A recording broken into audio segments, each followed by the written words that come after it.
আসসালামু আলাইকুম। আজকে আমরা দেখব ভগ্নাংশ।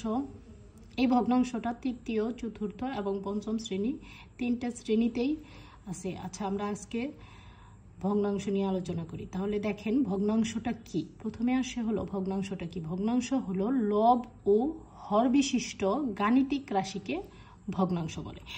এখন এখানে আমরা দুইটা জিনিস দেখব, একটা হলো লব আর একটা হলো হর। আচ্ছা, লব ও হর বিশিষ্ট গাণিতিক রাশি। আচ্ছা, লব কোনটা হর কোনটা? এখানে দেখেন আমি যে একটা ভগ্নাংশ লিখে রাখছি, 2 নিচে আছে 7 উপরে। আচ্ছা, উপরের যে অংশটা এটাই হলো লব আর নিচের যে অংশটা এইটাই হলো হর। তার মানে কি, লব এবং হর থাকবে যেই গাণিতিক রাশি সেটাকে আমরা কি বলবো? ভগ্নাংশ।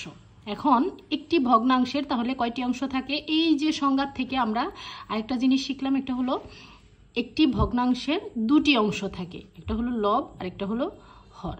ধন্যবাদ।